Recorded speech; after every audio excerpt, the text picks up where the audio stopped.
शौमिक ने एक्सपेक्ट नहीं किया था कि उसके बॉस और उनकी वाइफ ऑफिस में इतने करीब होंगे। वो अपने बॉस के साथ 8 साल से काम कर रहा था।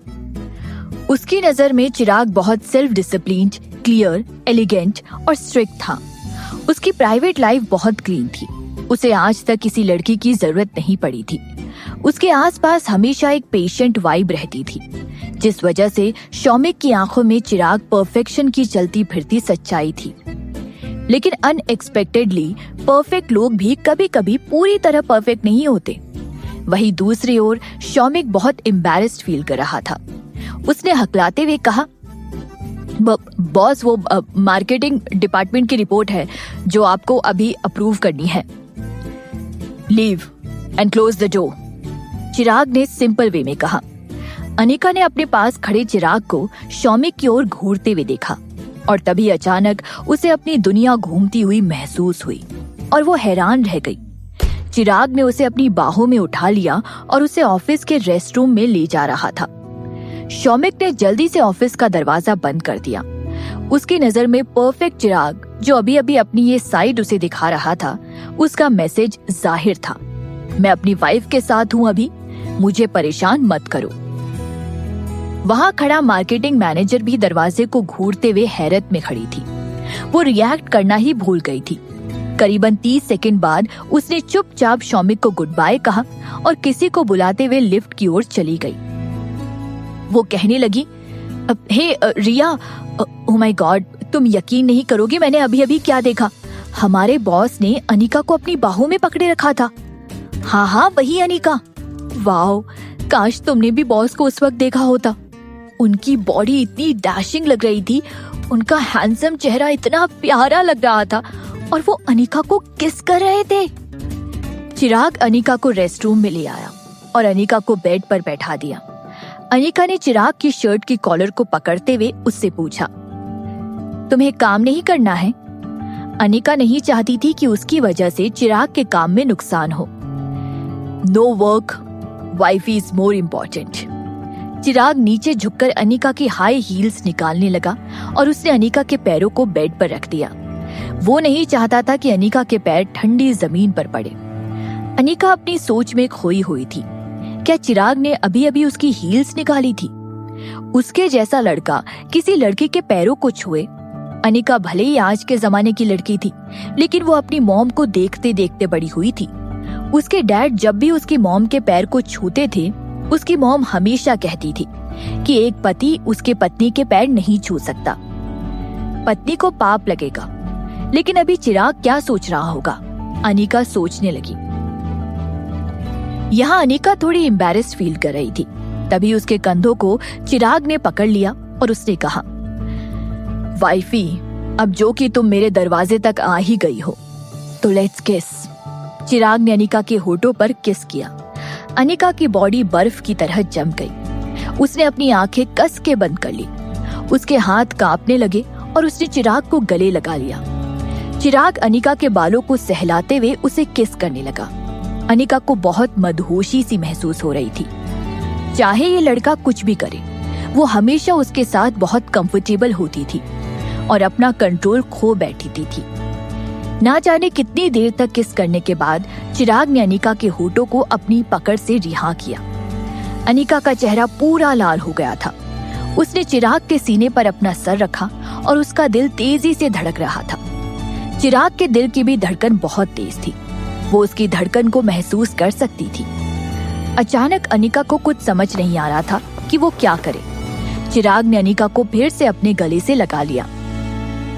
क्या बात है अनिका, बताओ मुझे। चिराग ने अनिका के हाथों को अपने हाथ में पकड़कर कहा। अनिका ने गहरी लंबी सांस ली।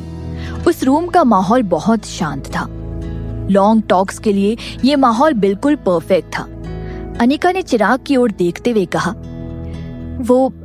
मैं जब आज शॉपिंग कर रही थी तब मैं भावना, सलोनी और आरुष की मॉम से मिली। आज मॉल में जो कुछ भी हुआ, अनिका ने चिराग को सब कुछ बता दिया। चिराग ने अनिका से कहा, तो तुम्हें लग रहा है कि तुम हार गई। हर कोई अपनी लाइफ में अच्छा कर रहा है और तुम सब कुछ करके भी कुछ नहीं कर पा रही हो। हाँ, अनिका ने अपना सर हिलाते हुए कहा, तुम्हारी उम्र को देखते हुए तुमने जो कुछ भी पाया है वो बहुत इम्प्रेसिव है, लेकिन भावना और सलोनी से डील करने के लिए तुमने अभी पहली स्टेज भी पार नहीं की है।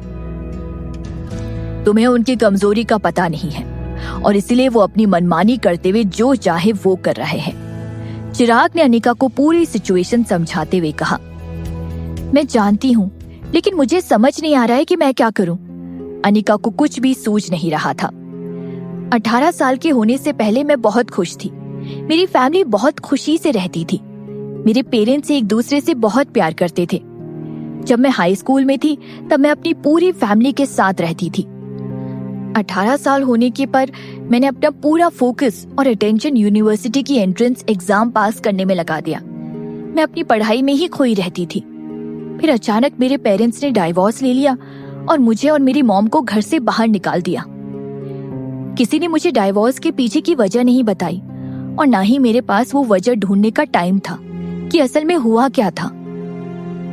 तब से मुझ पर मेरी मॉम और मेरा गुजारा कैसे होगा इस सवाल का बोझ आ गया था। मैं सिर्फ इतना जानती थी कि मुझे ज्यादा से ज्यादा पैसे कमाने हैं, अनिका ने कहा।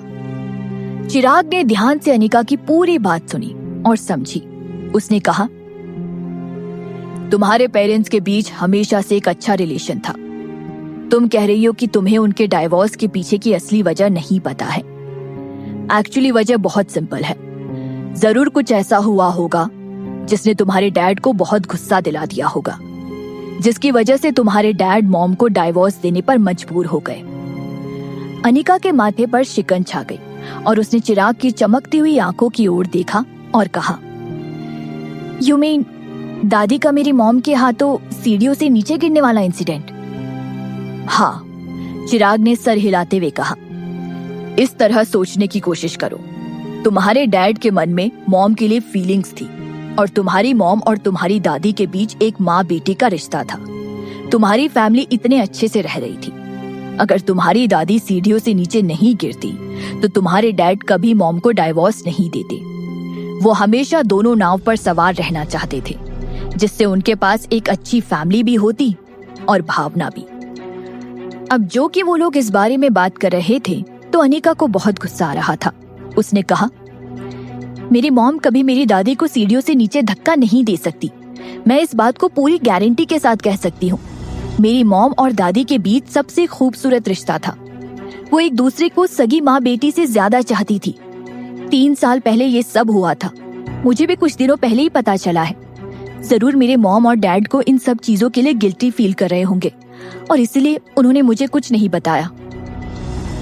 That's it, isn't it? चिराग ने मुस्कुराते हुए कहा, जाकर इस बात को इन्वेस्टिगेट करो। इनफैक्ट भावना और उसकी बेटी के खिलाफ जाते समय तुम सही अप्रोच नहीं अपना रही हो। सलोनी से डरने की कोई जरूरत नहीं है। वो कहते हैं ना, चोर को पकड़ने के लिए उसका ठिकाना ढूंढना पड़ता है। ठीक उसी तरह सलोनी की सेफ स्पेस उसकी मॉम भावना है। तुम्हें भावना को पहले अपने रास्ते से हटाना होगा। भावना इतने समय से हर जंग को जीतती आ रही है। कुछ 2-3 समझदारी से खेले हुए दाव से तुम उसे हरा नहीं पाओगे। अनिका को अचानक सब कुछ साफ नजर आने लगा। बहुत लंबे समय से वो भावना और सलोनी की हरकतों को लेकर कंफ्यूज्ड थी। वो उनसे कैसे भी करके जीतना चाहती थी। अभी कुछ दिन पहले प्रेस कॉन्फ्रेंस में ही उसे अपनी दादी के साथ हुए हादसे के बारे में पता चला था। उसने तभी सच पता लगाने की कसम खा ली थी ताकि वो अपनी मॉम को निर्दोष साबित कर सके। लेकिन उसने कभी नहीं सोचा कि उसे अपने मॉम डैड के डाइवोर्स की तह तक जाकर उसे इन्वेस्टिगेट करना चाहिए। प्रेस कॉन्फ्रेंस में भावना ने अनिका से कहा था, अगर दीदी ने माँ को सीढ़ियों से नीचे धक्का नहीं दिया होता तो राम कभी दीदी को डाइवोर्स नहीं देते। अनिका ने कभी इस बारे में ध्यान से सोचा ही नहीं।